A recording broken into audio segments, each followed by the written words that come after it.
This is the Gander Mountain Invitational Pro-Am Bass Tour. Traveling north into the perilous Wisconsin River, we come across Tim Willingham's. Utilizing a shallow drafting John boat, Willingham's has opened up some otherwise inaccessible river hotspots. I'm fishing wood now in the morning, but if I go a couple hours without getting any keepers on the wood, I usually go over and start fishing some rock. They want to get on rock and spawn, but in this pre-spawn stage they're holding on the wood until they're ready to spawn. Little guy. That's what I'm looking for, but not the size. It doesn't take long for Tim to realize the wood bite isn't happening, so he makes a move to a rocky riprap area, where he begins pounding the shoreline with a shallow running crankbait.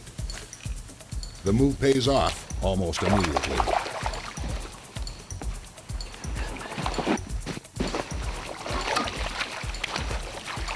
Oh, there we go, baby.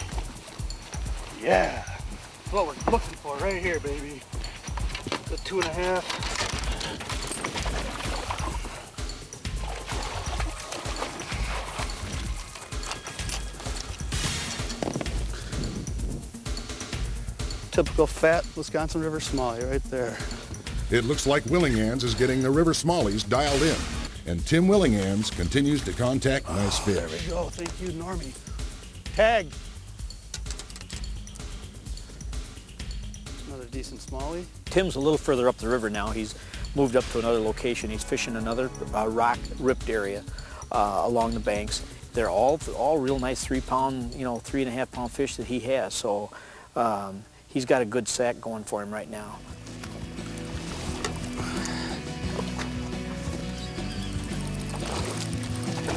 Another decent one. You got a decent bag now. Pretty much fishing for one kicker fish. Been catching most of my big fish on crankbaits, so I'm gonna stick with that the rest of the day. It's what's got me going with big fish, and I need one more 5-pounder. I need a 5-pounder to put me on top. With 4 super fish in the live well and time running out, Willingham's rolls the dice, making a quick move to one last spot before heading for the weigh-in. This is my biggest fish of the day, I think.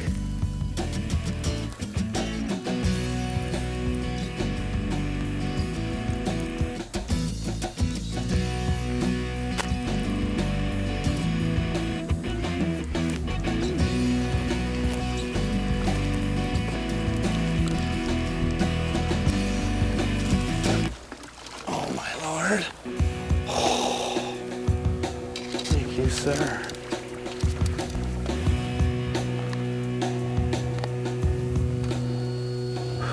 Good fish.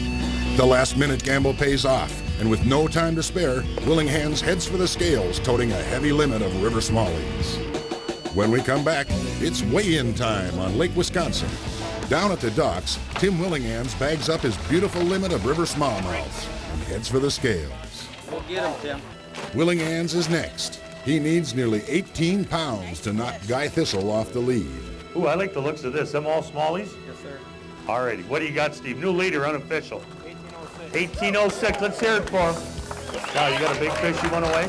One by one, the remaining pros take a shot at Willingham's mark, and one by one, they come up short, giving Tim Willingham's the Gander Mountain Invitational Pro-Am Bass Tour Lake Wisconsin title. I want to congratulate you. You did a great job. I started the day flipping deep wood with tubes. After about an hour or two, fish just weren't with the size I was looking for. I was catching fish, but I was just going for the win, going for 3-pounders. Moved upriver, started fishing a little bit of rock. After about 15 minutes of fishing rock, I realized that's the way to go. Caught multiple fish on crankbaits, tubes, but the main lure with all my big fish was the Berkeley Gulp. I rigged it unweighted on 10-pound line with a 3/0 Ultra Point wide gap hook. That was the key. Unweighted, very slow, dead sticking it. Smallies would come up and they would literally engulf it and start running with it. I lost one fish all day on it. Phenomenal bait. Unbelievable. The no action is the key. Congratulations, Tim, on your first Gander Mountain Invitational Pro-Am Bass Tour title and the $10,000 top prize.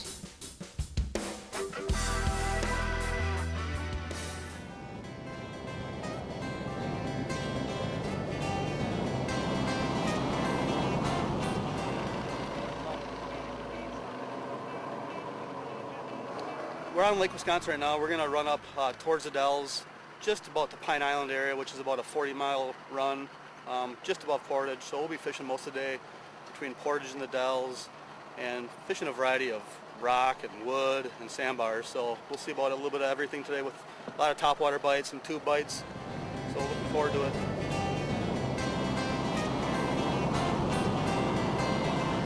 Just Texas rig. I got a 3/8 ounce Excalibur tungsten, like kind of custom painted. I don't peg my weight up here. I let it flow. It gives it a little more natural feeling, a little action.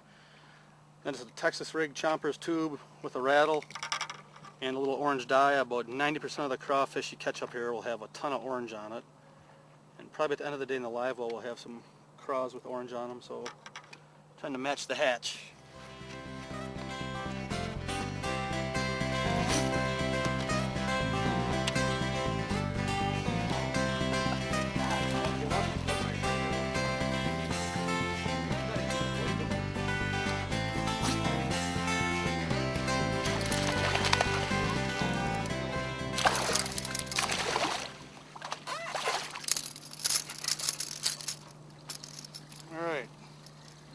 When I'm fishing sandbars, I try to find sandbars that run vertically with the river. And then like this one's a great example. It's got an actual point on it with deep water on all the sides.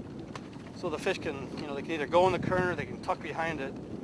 And usually this is where all the minnows will ball up. It's behind these in the little warmer water and the shallower water.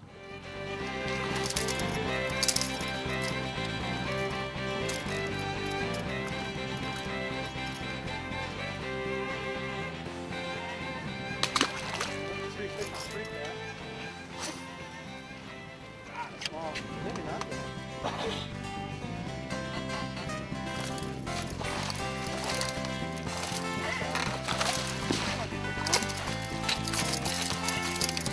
What we try to do is, I always like to work upstream, because most of the fish are facing into the current, so you want to bring your bait towards the fish instead of away from them.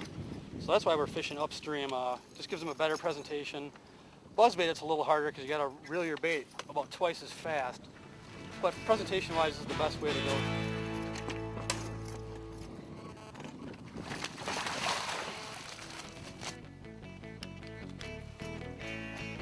Head 15 inches. I'm throwing a Bill Norman crankbait right now, a deep baby end.